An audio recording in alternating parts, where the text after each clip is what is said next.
I have GDC voice, so forgive that. Welcome. Cell phones, evaluations, blah, blah, blah. Okay, moving on. We're here for the Composer Confessions. We clearly pre-planned the width of the table relative to the number of people for this panel. So we're just going to dive right in. The idea with this is to explore some lessons learned in the field, on the job, things that aren't traditionally covered at things like GDC or in school programs or master classes or that kind of thing, because they tend to be the thing that you would never think of until it just happens and you encounter it, and then you just have to think on your feet. Unexpected sort of lessons, some of which are kind of interesting and novel, and some of which are horrible and painful. So everyone here is speaking for themselves. I just reached out to these phenomenal people and said, hey, if we did this thing, what would you say? And all of them came back with really different topics that basically said, okay, cool, I'm counting on you to show up and know what you're doing. And so if this is terrible starting 5 minutes from now, then you have only yourselves to blame. So I'm going to go first. I'm Austin. I worked on some of these things. And my confession of sorts is that it turns out we have absolutely no control over our listeners / audience / players and what they are going to take away from our music. And so a shorter way of saying that is that we don't have the power of suggestion that we think we do as composers. So when we're getting started in our careers and student work and that sort of thing, I think we spend a lot of time trying to really hone our craft with the goal of creating very specific emotional and visual responses. So in other words, we aspire to a very vivid and exact images, feelings, etc. in the minds of our listeners. And I've been guilty of this, where I'll think to myself, because this music was written to evoke X, it therefore will forever universally evoke X. T-Rex versus the Hulk in the most universal of musical images. But really, anything in front of you, it's like this water bottle. I was inspired by this water bottle, so theoretically anybody listening for the future will just form water bottles in their head. Turns out that's totally bullshit. Should be obvious. This is why it's a confession. So, as an example, on Journey, I was aspiring to, by the time you reach the end of the game, something that I would call, like sweeping or soaring, or if I'm feeling daring, I would want it to feel exhilarating or even spiritual. And so this particular excerpt.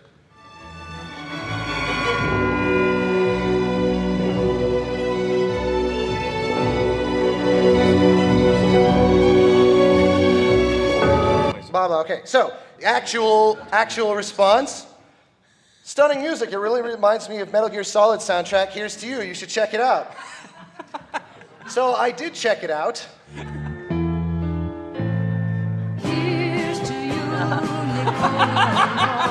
This is a real comment. So, I think we all have experienced unexpected comparisons, like, maybe like this or something else. But people will liken things that they hear to other things, and that is often bewildering. And in this case, genuinely, I have no idea what the hell is going on there. Maybe again, the goal was, sweeping and spiritual, and maybe to Naden, here's to you is sweeping and spiritual, and so in that sense, maybe I succeeded. I have my doubts, but so this was a recurring theme at some point. So relaxing. Austin Wintory, the Brian Eno of soundtracks. I've gotten that too. It's weird. Again, I think we're hearing things differently. I really thought my goal explicitly was to be melodic, soaring, I'll say again. It turns out I'm actually being super meditative and tranquil. I have heard the word relaxing about my music so many times, and I don't think I've ever once tried to write something that was relaxing, except maybe flow. Here's another one. Love me, Jenny. Thank God I spotted one like that much later down the road, because I think that's actually a compliment. I think they're actually trying to be nice, and I'm hope that just as a defense mechanism, I'm saying they're not sort of bored out of their mind. But I don't know, they fell asleep before they could type a question mark, so it's hard to know for sure what we're even saying. Point is, Journey was repeatedly called out as relaxing, meditative, textural, things that I really didn't think was the goal. And the strange thing is, it wasn't people criticizing it. They were saying, this is what I like about it, and identifying things that it explicitly was not trying to be. It gets weirder. I played this game after I got my wisdom teeth out. It relaxed me and took my mind away from the pain because I couldn't swallow the ibuprofen pills. So I'm like, you're welcome? I think the culmination was when IGN rated it the #1 soundtrack for studying. Again, this is not something I can have any explanation. I would not have thought sweeping and soaring is compatible with studying, but this is where I was constantly learning this lesson over and over. So it might be something more like this. I realized I can't predict what people are going to say or what their takeaway is going to be. And the bottom line is that's okay. It better be okay. We can't control it as much as we think we can, or as much as we are specifically trying to evoke very precise images and feelings and things like that. We just can't. One more highlight. This is from a Journey YouTube upload. When I'm home, I want to do work or cooking. I listen to BioShock. Anyone here with me? I love just showing up. Truth is, I probably would. Big fan of BioShock. So, flash forward. I thought I'd learned this lesson. After many years of the sort of incorrect compliments, I think I probably internalized that a little too much. So when it came time to do Abzu, both probably because I probably internalized some of that Journey feedback too much, but also because earnestly the game had a very, very different sort of energy to it, very kinetic, very full of life. So I said, okay, I want to be very emotionally, I accepted apparently Journey is tranquil and meditative, and now I don't want to do that. Now I want to be very melodic, not meditative at all, really match the kinetic energy of the game. And I want to pretend that's not because of this feedback from Journey, but it probably made its way in there a bit. So here's an example of me not being meditative and trying to be more overtly melodic.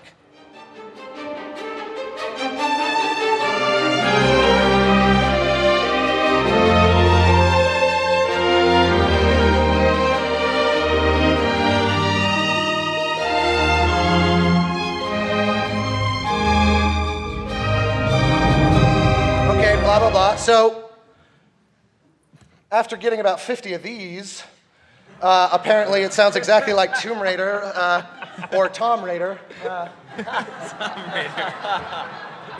That's Tom Salta's pet project, I guess. Should have seen some of that coming, although I honestly had not played Tomb Raider since it came out 20 years ago, and I went back and was one of those like, motherfucker, I can actually hear why people are saying that. So after wading through all of those, here's a review I found on Amazon, and if you look at the bottom, they say, this score seems overly intellectual instead of from the heart. I find the music lines lose me as a listener in the same way. What I'm trying to say is, I feel lost. I feel I get lost listening to his newer scores without being able to remember the melodies. Go back and listen to Flow or Journey, and you cannot forget the tunes. So somehow the less melodic, more meditative score is more melodic than the explicitly trying to be melodic score. At least Flow's on the list, which is especially bizarre and helps me try to let it go because Flow is just overtly not melodic. Anyone who says so, I just don't even know where they're coming from. And this was probably the true culmination, is literal side-by-side comments. Very disappointing. It's lacking strong musical ideas. It sounds intellectual and not from the heart. I think that might be the same person. And then immediately below it, Like, I'm crying piles of tears and all this sort of... So I'm sitting here looking at this, and it dawns on me that it's possible to simultaneously fail and succeed. And that was something I had never thought about before, considered possible. So the bottom line is, when getting into the creative zone and into the process, the big confession was that I try to let go of the whole outside world while writing. But then as soon as the writing is done, I turn into this monster that's scouring the world to see if I succeeded in my goal. Did I actually create what I thought I created based on what people are saying about it? And the confession really is that no good comes of this. This is not a healthy practice. We can't control what people are going to think. We can't control what their takeaway would be. As my father used to say, you would worry a lot less what other people think if you realized how infrequently they do. Actually, I said that wrong and made it sound extremely asshole-ish. You would worry a lot less what people think of you if you realized how infrequently they do. So basically, the bottom line is we should be grateful that anyone is listening at all, and extremely grateful if they like it, and then just accept everything else. I'm going to turn it over now to a legend of game music, as noted, composer of classics, GoldenEye 64, Banjo-Kazooie, Viva Pinata, about 40 million others, Grant Kirkhope. Hello. Woo! Is it the arrow button? Yeah, or the space bar. Right. Yes, so thanks for that picture, Austin. You're welcome. Yes, there'll be... Thank you. There'll certainly be a chance for that, getting you back at a later date, I'm sure. Yes, yes. So I guess mine is going to be the slightly cynical version of this talk. You said I was a cynical guy, so I'm a cynical guy. Depressed most of the time. Yeah. So my talk is like learning to let go, right?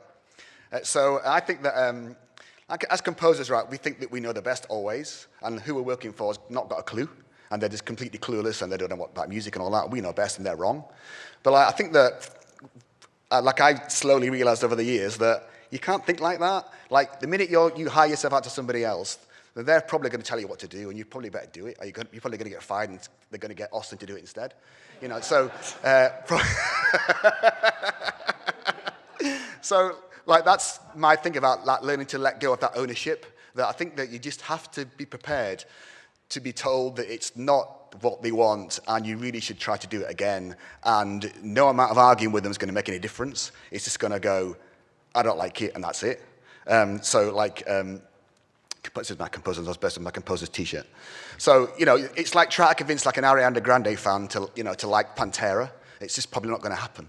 So I guess I learned that, well, I guess a long time ago, but it still irks me to this day that people say, Grant, I think it's shit, just do it again. And I really want to say, who the fuck you think you are? I know way better than you. But you kind of go, of course I'll do it again. Yes, I'd love to do it again like that, So I use the analogy of you go to a restaurant and you've been saving up for ages for this great steak that you've heard about that you really want to have. And you go to the restaurant, you sit down, the waiter comes across and he says to you, what are you going to have, sir? I'm going to have this fantastic steak. Can't wait for it. I'll wait such a long time. And he goes away to the kitchen and he comes back a bit later. So looks, me and the lads in the kitchen have had a bit of a chat. And we decided that we think you're going to like the chicken better. It's way better. And you're like, just a minute. I ordered the steak. I want the steak. I paid for the steak. And if you don't give me, I'm going to go somewhere else that someone will give me the steak. So I think that's in a nutshell what I think about that whole kind of composers know best thing. Because we probably do. But, you're never going to get that past lots and lots of people. Is that my bit there? Yes, right, okay. Get used to smiling. So, when they do say, it's not great, and you really want to say, you want to curse a lot, you just kind of smile and say, yes, I'll quite happily do it again. It's no problem at all. I do think that it's a really valuable skill to learn. I was working for, I did a movie last year, and I thought I'd gotten great with the director. It was all going really fantastically well, and all the little demos that I did on the scenes, he loved and loved and loved, and sent me emails, you nailed it, awesome, awesome, awesome. I was thinking, oh yeah, I've done great here, it's fantastic. So we got got invited to the mix thing at the big fantasy mix stage, Atmos, nonsense, all that stuff, And he started to go, oh, it's too dark. Oh, it's dark. It's gone so dark. Everything's dark. The music's dark. The movie's dark. We've got to change it. We've got to change all of it. And I was thinking, we just spent money recording the orchestra. It was all live orchestra. Yeah, you've got to change. I want some fiddle. I need some fiddle in it. Jolly fiddle. Like, you know, really Celtic. I was thinking, what the shit? You know, there's nothing. You didn't say anything about the fucking fiddle, you know, when we were writing it in the first place. And why do you want a bloody fiddle in it now? Where am I going to get that from? I've got a mixed medium with the orchestra. How am I going to do that? Like, it was irrelevant. I couldn't say any of that. I just said, God, I love that fiddle. I'm going to go and get one right now. I'm going to slot it in there. You're not even going to notice it's different from the MIDI and the orchestra. It's going to be perfect. I'm doing it. Like, you know, even though you want to go, Jesus Christ, man, couldn't you have thought of that last year when we were bloody well doing it? You know, like, why did you have to say it right now in the mix stage when everyone sat there going, oh, God, he's not a fiddle. Where's his fiddle? You need fiddle. You know, it's like that, right? So I think that you have to get used to just letting go. And instead of going, what the bugger are you talking about? I'd love to do that fiddle thing. I can't wait. Right. Yeah. Oh, yeah. Here's another great one. Like, marketing always knows best. So, like, like in dev things, right? The dev team usually pretty separate to the marketing, like completely separate. So, you know, get used to the fact that you're probably not going to get to write the trailer, right? And I've had this argument a few times, and I always lose. I thought I maybe won once, where, you know, you're going to say, wouldn't it be nice to have some of the themes from the game in the trailer? And the kind of marketing guy kind of goes, hey, why is that? Well, because, you know, you've got themes from the game in the trailer. Yeah, but it's not a known IP. No one knows the themes, right? So what's the point of that? So you lose the argument by going, if it's Star Wars, you're probably going to want to hear the themes from Star Wars in the trailer. But when it's X game that no one's heard of before, who gives a shit, right? Like, we don't want to hear those themes because I've got this trailer piece that I've used 55 billion times before that I can give to my video editors right now. They can cut to this generic hey, you know, that shit, right? So, like, we've all heard it a million times, right? So, but yeah, the marketing guy knows the piece. He's used it a bazillion times.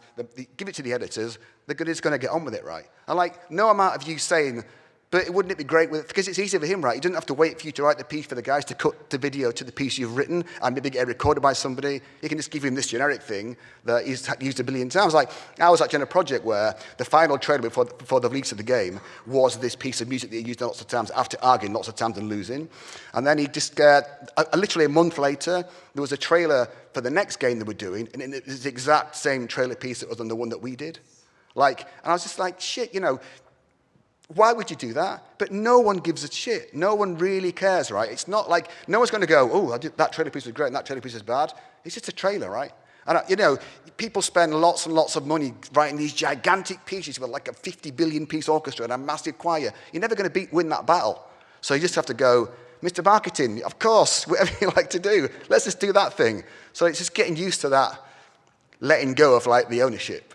Because you are a hired contracting person, just like hiring a pool guy or a gardener or a mechanic to do that job for you. That's what they're doing, right? They're hiring you to do that job, and you may not get a look in on any of that stuff, right? It just could be taken away from you. And like, it'll save yourself a lot of heartache if you get used to kind of going, all right, fair enough. Because I got really stressed about it a lot of times and fought over it and lost every bloody time. So that's Mr. Marketing Guy. But that's not the way I wrote it. So another example, the movie I did last time, like wrote the music, did the demo, you loved it, thought it was great, and then you go away, and like a lot of times composers don't even get invited to the mix part, right? It could just be that you've done your job, you've been paid, goodbye, and you'll see it when it comes out in the theatre, right? But I got invited to the mix thing. So and then you find that the producer guy had decided that he thought this piece would go better there, and he cut the end and put it at the start, and then took a bit from the end and put it in the middle to link them together. And you're like, but that's not the way I wrote it, right? Like, you know, I did that piece to hit the beats here, hit that slap in the face, hit that gunshot, and like it's all just gone to shit because it's not there anymore, you know. But nobody will love it. And there's no fight against that. You're wasting your time going, but like I wrote the piece like that, and so what? We like it like this. That's it, right? And you're done. There's no way you're going to win that war. So it's just getting used to let go of all that. And it is hard, right? It is really hard. And I'm particularly bad at letting go of it, so I'm kind of telling myself as I'm telling you guys too. But I just think that just because you're a contract guy, right? You've been hired out, and that's it. You just got to take it. You might even get a look in on this stuff. So that's my thing about that. Yes, the boss is always right. So, like, you know, yeah, again, this movie I did last year. And it's not a bad experience, right? I did have a good experience, generally speaking. But we're in the bloody screening, and Mr. Head Dude, who was, financing, like Chinese guy, and financed the entire thing, Mr. Billionaire, whatever he is. Like, he spent most of the time arguing about where his name came in the credits, rather than like anything about the movie.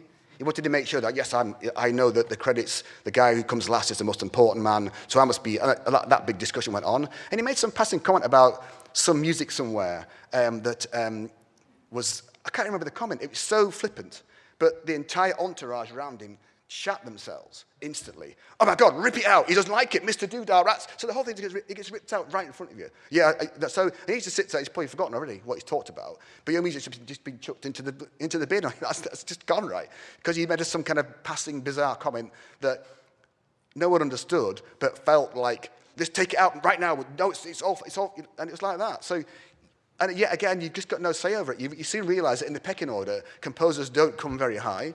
Like there's a whole mountain of people sat above you, producers and all that nonsense above you, who have got way more say than you have. And they all shit themselves when the KED guy blinks, right? So there's all that kind of, sitting in your little cave, writing your music, it's all nice and introverted, you're all sort of there, it's all great. The minute you take one step out of there, you're in that land of real world where everyone's got an opinion and your opinion matters for nothing, right, a lot of the time. So that's another lesson that I learned very recently, that you just have to let go of it. There's no point crying about it or punching the director on the way out, like which I was inclined to do.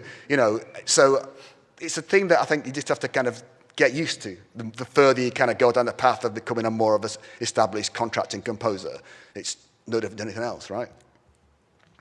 And of course you're happy about it, right? So so the gist of my segment here, I guess, is like, let go of everything. You've written your music, and sometimes you might get a say in the end of it, but a lot of the time you might just pass it off and never see it again until you see it in the finished product. And it might not be how you intended it to be. I have to say that my experience of writing music for 21 years has been pretty good. I've got most of my way most of the time, but there are going to be events where you're just not going to win that battle. And it's like you have to be prepared to say, not get upset about it. And I have got upset tons of times, but I don't know. I just think it could be the best lesson learned, I think, is to be able to say, all right, I wrote it, you sort of liked it, it's in more or less how I wanted it to be. And, that thing you wrote that fits perfectly, when the person sees it, maybe in the movie theater or the game, they don't know what you wrote in the first place. So what they see is what ended up being there, and they don't know if what you wrote was better or not. So you just have to kind of accept the fact that that's it. And you've lost that battle and get on with the next thing and just, So that's it, my little bit. All yes, right. all right. That was uplifting. We'll do closed captions for translating all of that as well. Next, major badass, multi-instrumentalist, composer, Will Roget II, Esquire of Deaconship, Bournemouthshire, known from work at LucasArts and the Old Republic, to Tomb Raider and the Temple of Osiris, and recently, anew, The Distant Light.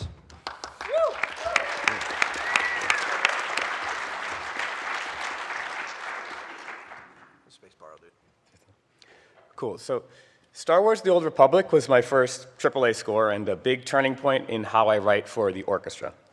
In this talk, I'll cover some of the fundamental mistakes I made in my early approach to orchestration, how I learned from them, and how I've applied this knowledge to all my writing since then. I've written several indie game scores before working at Lucas, but The Old Republic was the first time I had a AAA score and my first time writing for live orchestra.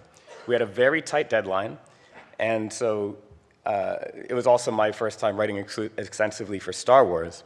So there was a lot of pressure to get the John Williams sound right. I used high-quality samples for the mock-ups, and my cues were approved.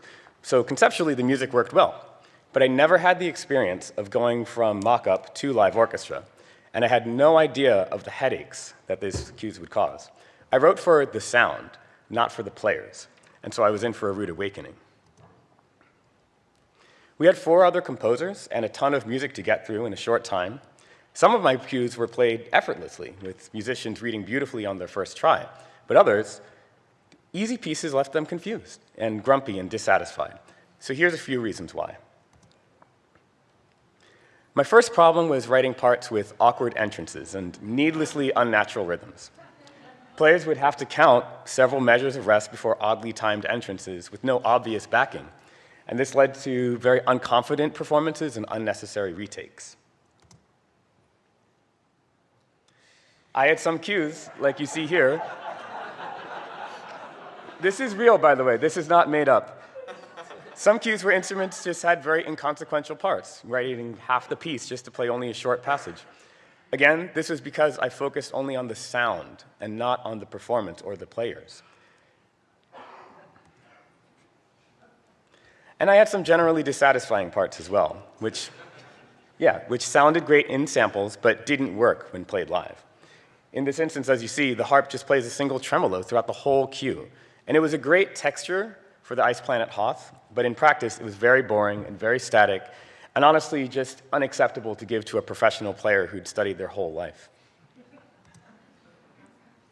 And speaking of harp, so harpists play accidentals via pedals that transpose all notes of a kind. Here, I tried a harmonic shift between two hexatonic modes, which is a very Star Wars-y technique. But unfortunately, this required 6 pedal changes at once. And yeah, most harpists only have 2 feet, so it was actually impossible to play. Yeah. And lastly, I had some cues that I just simply didn't proofread closely enough when I got them back from our orchestration team. One piece had incorrect dynamics at the end, turning an ambient piece unexpectedly violent. And another just had very glitched rhythms where we had to fix it at the podium, which is a huge time waste. I learned from these mistakes and studied other scores with a focus on performance. Before my next score for Star Wars First Assault, I developed strategies to make sure that the parts were playable, sight-readable, and enjoyable. Here's some of those techniques. The first principle I followed was to just make sure everyone has at least something interesting to do in each cue. Previously, I might have allowed a harp part to be nothing but glisses for an entire cue, but in this example, I made sure that they had some melodic doubling to keep things interesting. Avoid writing awkward entrances at all costs. These, again, can lead to unconfident performances. If you need arrhythmic elements, a neat trick to try is write it in 4/4, but use tuplets or syncopation. Here, the strings have scattered entrances, but it's easy to count in 4/4, especially with the harp doubling. Make sure brass isn't being abused with constant fortissimo. Horns especially need time to rest, particularly if you need them to make a big entrance later on. So in this example from Lara Croft, actually, I removed them from the texture at measure 8, using a trombone to support the trumpet so that the horns can come in full force later on. Try writing in fun challenges that sound more difficult than they actually are, showcasing the player's versatility. A good habit is to study instrumental etudes to get to know what's guaranteed to be mastered by a professional. For example, these wind runs and arpeggiando violas. Try using cues to provide alternate textural options. When recording, you can easily adjust dynamics or tacit instruments, but you can't really add new parts. Using cues allows you to thicken the textures if necessary. For example, expanding a solo to a full section. You should take into account not just the performance, but also the venue. For Star Wars First Assault, we were at Abbey Road, which is big enough to seat an entire orchestra in 2 different configurations. We had 2 factions in the game, so we recorded Imperial music in portrait and Rebel music in landscape. So to wrap things up, the most important thing is to talk to musicians about any questionable parts. Ideally, befriend someone from every section and get their feedback for whatever you're not comfortable with before it hits the copyist. Their input is invaluable. And as a final note, I also found that keeping reality and player psychology in mind helps with sampled orchestral cues too. Write interesting parts for both foreground and background, keeping in mind live player limitations, and a sampled cue will always sound more realistic. Thanks.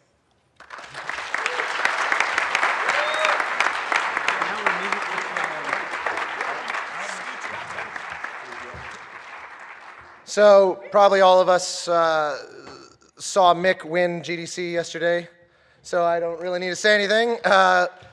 So Mick Gordon.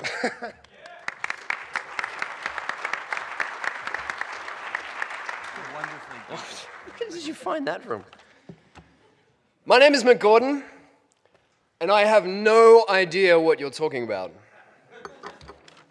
The first developer came to me and said, we want some music, you see. It needs to be modern, catchy, groovy, and cool. No problem, I said. I know exactly what to do. So I went to my studio and I worked all night on a dubstep song, Wubs, from left to right. I emailed them back with a finished track. I made a dubstep track for you. I look forward to your feedback. No, no, no, they said. This is not the music we wanted. You misread. It was chiptune music we wanted. Modern, catchy, groovy, and cool. That was what we wanted from you. The second developer came to me and said, we want some music, you see. It needs to have square waves, have noise, and be retro too. No problem, I said. I know exactly what to do. So I went to my studio and I worked all night on chiptune music, bit crushing from left to right. I emailed them back with the finished track. I made chiptunes for you. I look forward to your feedback. No, no, no, they said. This is not the music we wanted, you egghead. Sine waves, noise, and retro too. It was heavy metal we wanted from you. The third developer came to me and said, we want some music, you see. It needs to be aggressive, fast, and hair-raising too. No problem, I said. I know exactly what to do. So I went to my studio and I shredded all night. 9-string guitars panned left and right.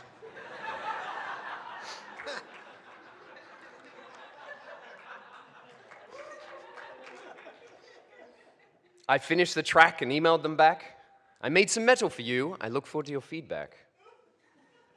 No, no, no, they said. This is not the music we wanted, you knucklehead. Aggressive, fast, and hair-raising too. Something like bark is what we wanted from you.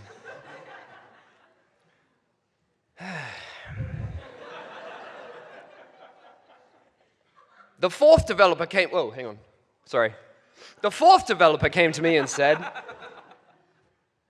we want some music, you see. It needs to be bespoke, baroque, and counterpoint too. No problem, I said. I know exactly what to do.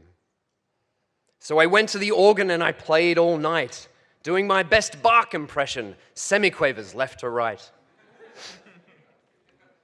I emailed them back with the finished track. I made some organ music for you. I look forward to your feedback.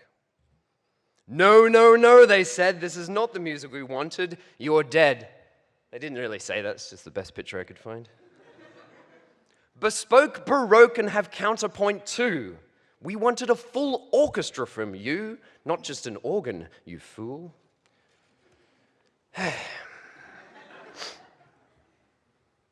The fifth developer came to me and said, we want some music, you see. It needs to be epic, massive, and guttural too. No problem, I said. I know exactly what to do. So I looked at my budget, and my budget was tight. But I recorded the orchestra anyway, 100-piece from left to right. I emailed them back with the finished track. Here is the orchestra. I look forward to your feedback. No, no, no, they said. This is not the music we wanted, dickhead. Epic, massive, and guttural too. It is dubstep we wanted from you. Despair set in, rejection after rejection. I was failing in my ability to interpret direction. Developers were giving me the best direction that they could, and I was frustrating them because I completely misunderstood. You see, a composer-client relationship is a relationship, all right. Without proper communication, it ends up in a fight. Without a shared common creative language, you're completely alien to each other. You're not able to tell when you're wrong or when you're right. But if you get to know each other, you'll understand each other, and you'll be able to combine your might. When they say jump, you'll already know how high. The two of you will become partners in crime. So get to know each other really well, become a great team. And when it comes to music time, you're going to succeed. So get to know your clients, be friends, and share a joke. That is the key to success, my friends. That's all, folks.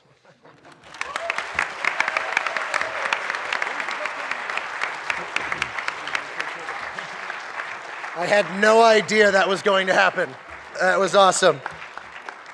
The king of indies, Hyperlight Drifter, Fez, and 40,000 others, Rich Vreeland, a.k.a. Disasterpiece. Hey, guys. So my talk is called Curveballs. I often find the beginning of a project to be the most exciting period. There's a sense that anything is possible, which has often propelled me down many avenues in search of the thing. Along the way, Murphy's Law, that anything that can go wrong will go wrong, kicks in, and I rarely end up where I intended. Sometimes projects turn out worse, but often in my experience, they turn out different or better. During the course of my work on a thing, there tends to be a psychological transition from an exciting beginning of boundless possibility to a starker, more responsible reality.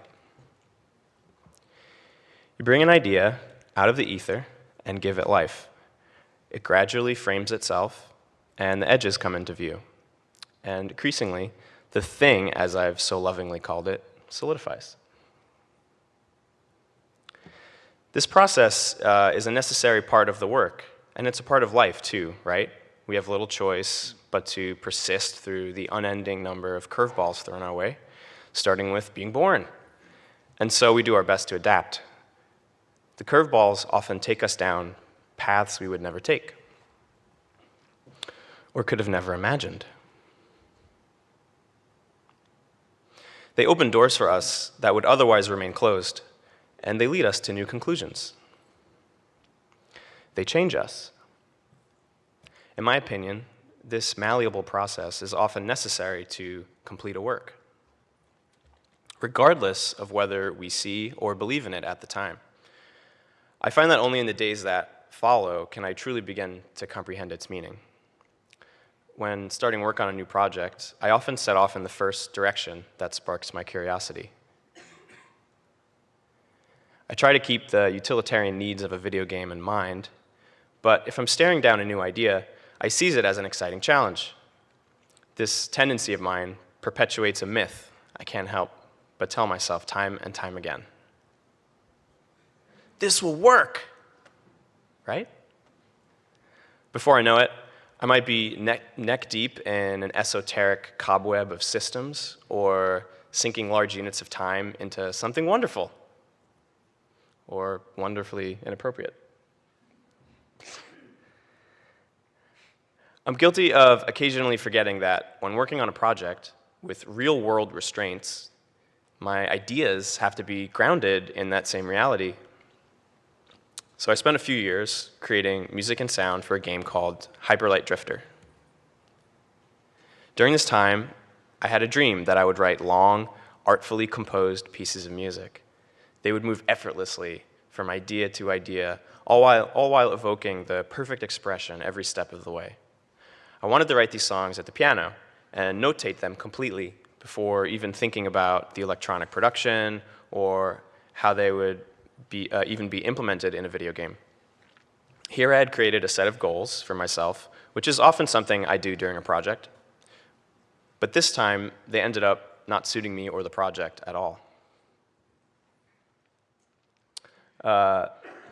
First off, I hated using software notation, and I wasted a lot of time inefficiently grumbling my way through it. Second, the piano pieces I had written with all their shifts in tempo, energy, and tone were very hard to translate to an electronic sound. They were kind of glued to the sound of the piano. I underestimated the difficulty of recreating the essence of a performance from a completely different context.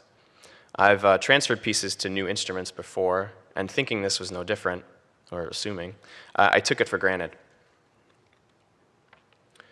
Lastly, the compositional style was not nearly agile enough to keep up with contextual changes during gameplay. For example, the player would move into a new area and start doing a new thing. And the music would be off somewhere else, expressing some other idea. It was really hard to find that, by the way. I was surprised.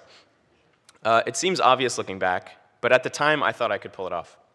The path I had chosen proved to be a long, brambly one with a big dead-end sign. It was emotionally tough to put so much time and effort into an unsuccessful direction, and it took a while to pick myself up and set out again. I only stumbled into the right solution when I was thrown a curveball. The developer decided to create a demo, and I suddenly needed to drop what I was doing and write music for a very large vertical slice of the game in a very short period of time. Granted, it was a curveball I was aware of, but due to poor planning, it crept up on me in a way that I think still serves the purpose of this talk. Feeling urgency, I had to forego my agenda and just write something, anything, and put it in the game. This simple process yielded the best results and changed the trajectory of the project for me. And so I learned a valuable lesson.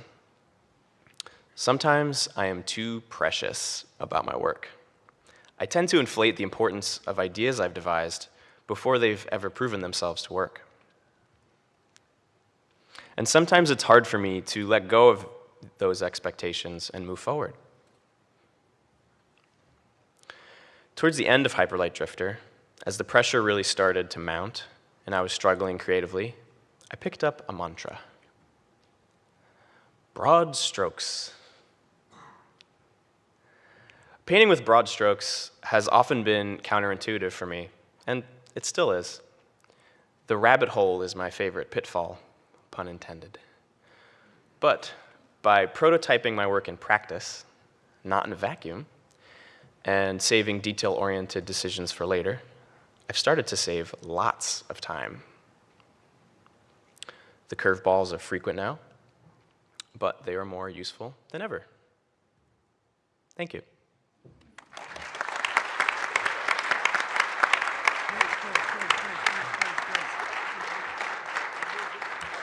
Finally, a titan of our industry, The Order, Tomb Raider, Dead Space, et cetera, et cetera, et cetera, Jason Graves.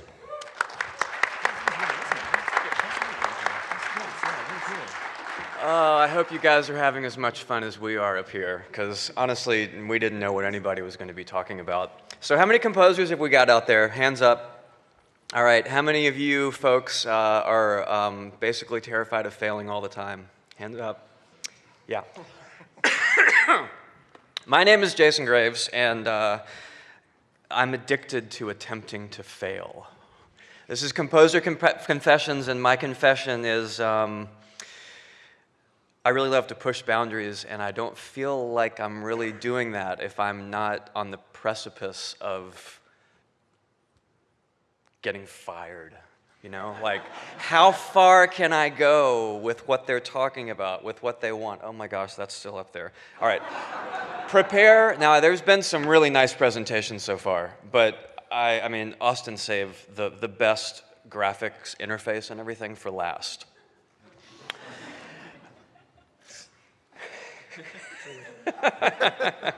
So I'm going to talk about a couple of different games from a franchise called Dead Space, and a lot of this is probably unknown because it was all behind the scenes stuff. But I'm going to give a couple of examples, and then I'm going to talk about why I love the idea of setting yourself up for possible failure. I hate that word failure, and I know it was in Composer Confessions, but I see it as more like opportunity than anything else. So Dead Space 3, I believe. Where the audio is not there. Yeah, it should. No, that's audio, but I don't know. oh, yeah, I'm fine.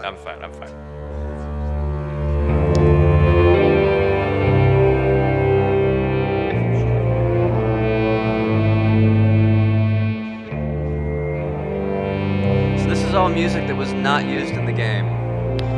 and it was all recorded live. And at one point in time, there was going to be this giant spaceship. I'm not making this up. A giant spaceship of redneck, like truckers from space that you were going to be doing things with. We were going to do country songs, like space cowboy country songs. We were going to have all kinds of crazy sort of country influence kinds of things in the score. And those of you who are not familiar with Dead Space, it's very organic sounds that are completely messed up in a very natural way. People just playing their instruments wrong. So as a result, I had 2 weeks of recording in Nashville with electric guitars, accordions, harmoniums, pedal steel players, vocalists, all kinds of experimental stuff that I just sort of pulled some things real quick to play. This is more the ambient stuff, but there was action in there as well, and it's all country music. It's just, you know, the perverted version of country music. And it was really one of those moments where I was like, this is the third one. I feel like I want to do something a little bit different, and they want to do country. So how far can I push it before they just, you know, say you're crazy. You can't do that. And this was the result. And everyone seemed to like it a lot, but there was a lot of internal shifting. If any of you remember when Dead Space 3 came out, it was a little confused. It wasn't sure, is it horror, is it action? What's kind of going on? And the audio director that came in was like, oh, we don't want any country stuff, and just cut everything. And it was a lot of music. It was a lot of, you know, me pouring my heart into it and working with all these players and learning all these new techniques. It didn't make it into the game, and oh gosh, I haven't figured out anything to do with it yet, but it introduced me to Nashville, and I became friends with Alan there, who's the contractor and also plays violin, and I've been there 5 or 6 times recording orchestral scores and small pickup things, and that was all through hanging out with him while we were recording this Dead Space 3 stuff. And it's really one of those, whatever doesn't kill you makes you stronger. And I try to push as hard as I can, no matter how scary it might be or how much I'm convinced that I don't know how I'm going to make this work. If I'm not in that position mentally, then it's almost like that's when I operate my best. That's when I'm really feeling charged and trying to do something really different. So I'm going to go backwards to Dead Space 1, which originally had a much different idea in terms of the tone of the gameplay. And I think it's really cool being composers up here. Our music is so influential in how people feel when they play the game. And the original Dead Space wasn't necessarily super scary. It had more of a action kind of feel.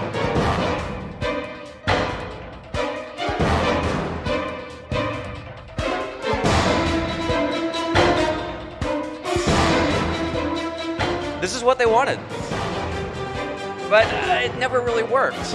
We ended up deciding to throw out like 30 minutes of music and go with the opposite kind of approach, where there's no rhythm, there's no melody, there's like, what can you do to terrify the player the most? I love talking over my own music, if you haven't noticed. So this is what we ended up doing instead. Awkward pause. Awkward pause. It's coming.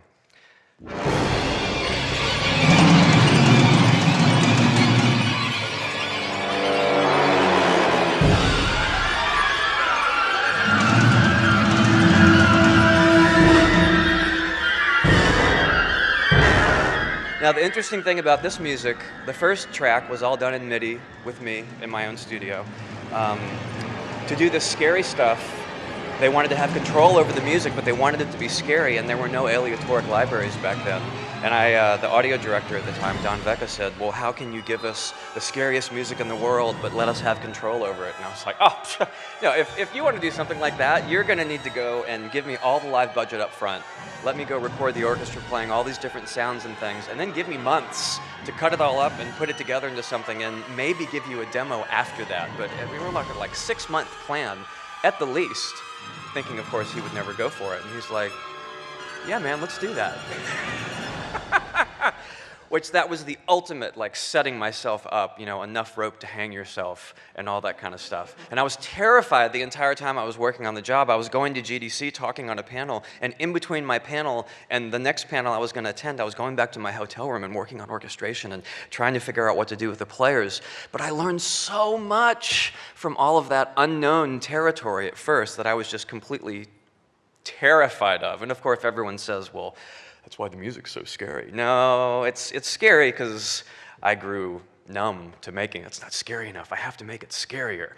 But just having that sort of drive to do something different and to really get it under my fingers and feel confident that about halfway through the project maybe, you know, I think this is going to work, I think it's going to work, and then usually by the time everything's finished, it ends up working, but it's not something that's been completely intentional. It's not something I think that any of us are feeling like, oh man, we've got this, you know, don't sweat. I mean, maybe we've got the martini glass and we're like, I know exactly what you want, don't worry about it. But inside, we're terrified because we're trying something new. And I've seen people from Jerry Goldsmith to John Williams, Bernard Herrmann, I mean, any of these amazing media composers talk about how terrified they are at being creative, trying something new, putting yourself out there. But the more you do it, you're still terrified all the time, but at least you have a little bit of a background like, okay, I've done it before, I know I'm going to somehow do it again, and you just keep moving forward, and you use all that stuff that you learned from the last time you internally almost were fired, even though no one thought that. And it's the next gig, and you're starting over and pushing yourself and learning more. So I'm going to end with a little emoji thing, and when we go to the last slide? Yeah. Okay, great. Austin. All right, we have 10 minutes for questions.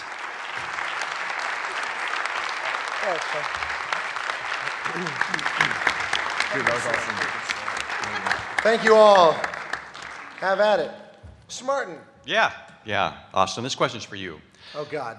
Well, based on... Can I go back to Jason's No. slides? Based on your well-documented ability to write really relaxing music,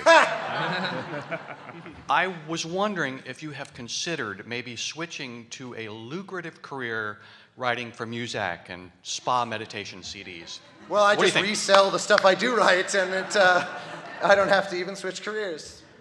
Thanks Hey, for that, though. Hey guys, that was a great presentation.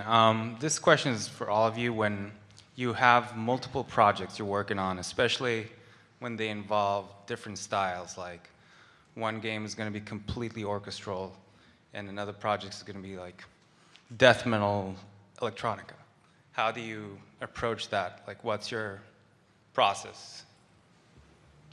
Anyone?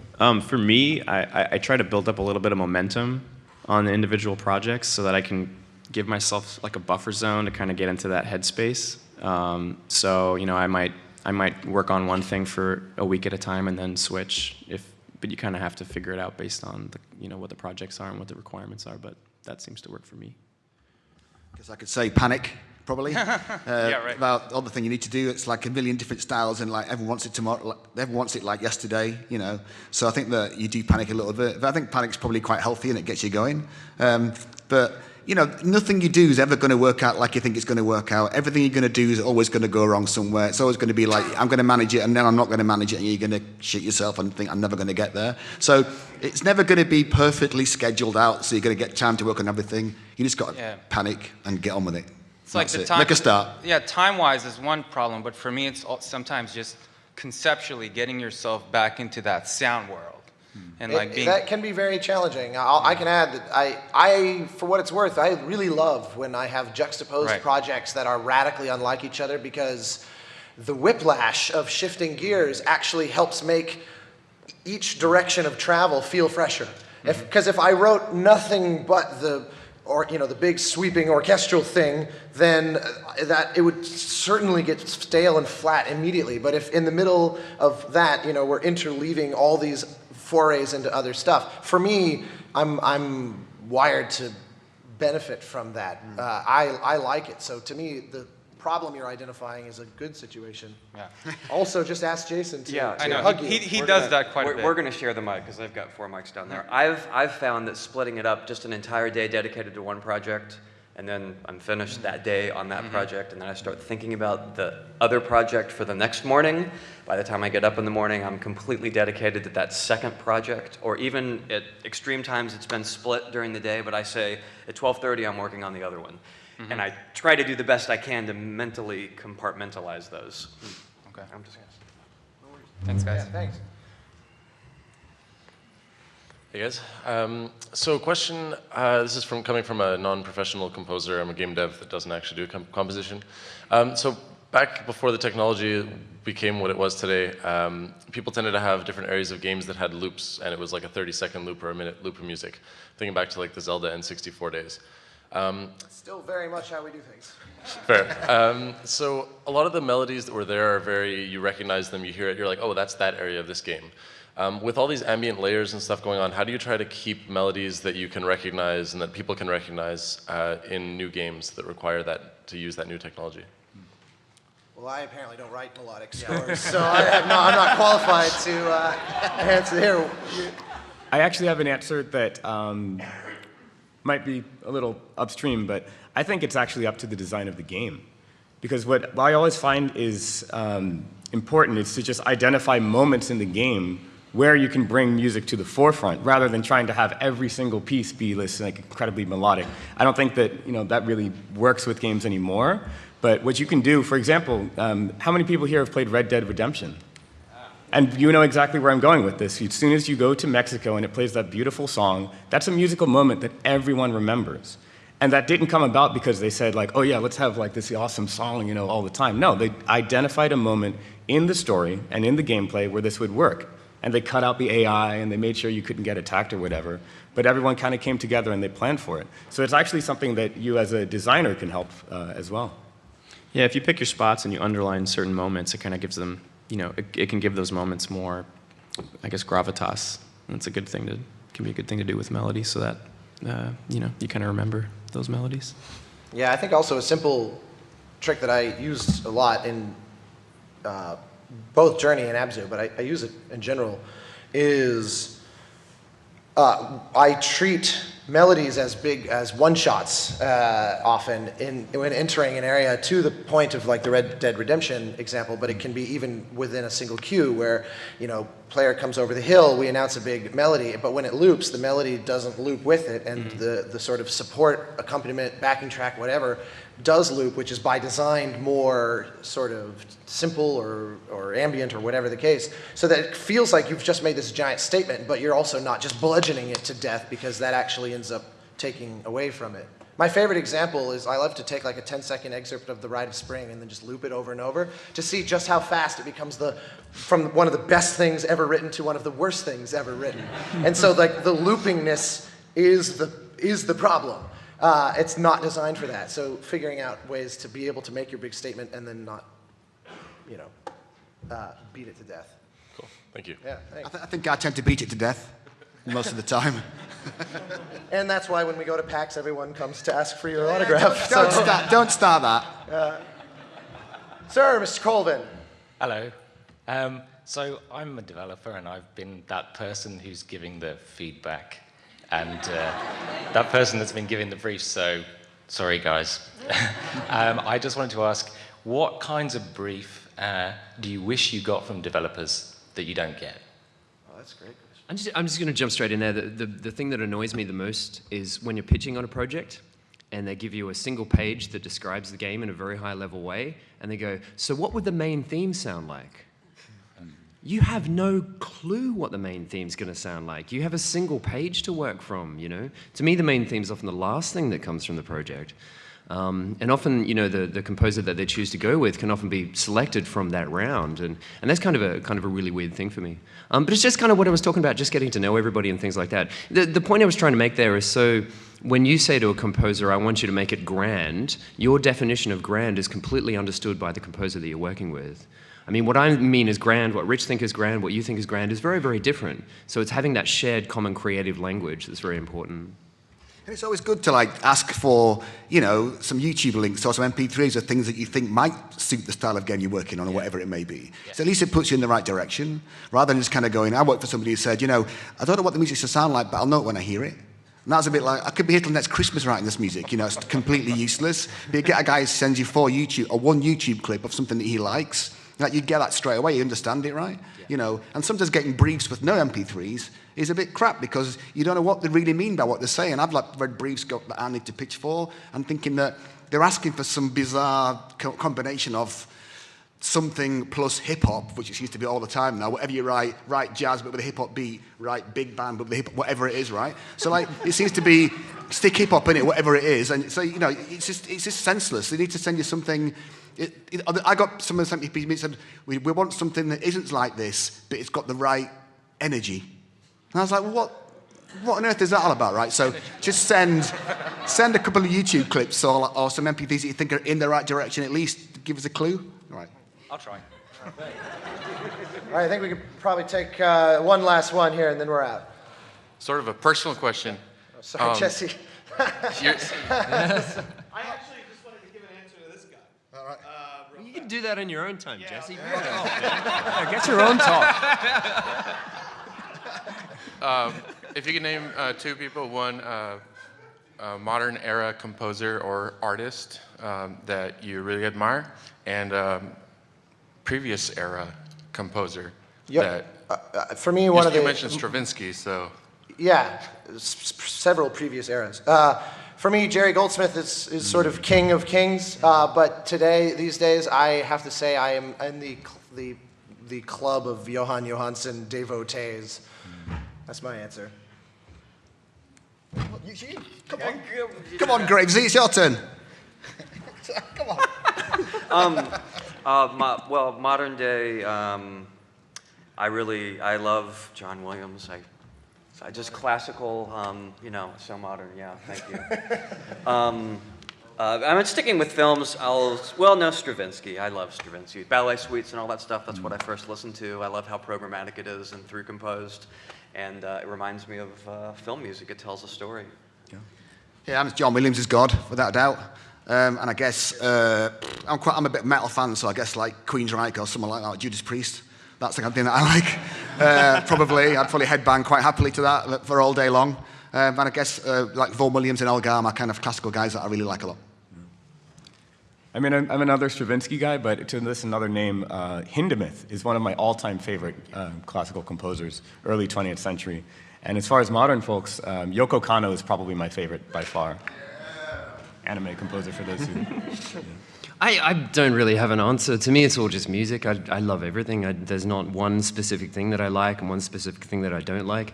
It's all the same notes on the page to me, so I don't have anything. I'm sorry, it's a lame answer. I'm going to be a little weird. I listen. I'm kind of similar because I listen to a lot of music, and maybe nothing particular stands out. But what does stand out for me is actually artists in other mediums. So I was actually thinking of Miyazaki and Mobius, who for some reason visual art kind of speaks to me and kind of inspires me to write music. So I don't know. Thanks all for coming.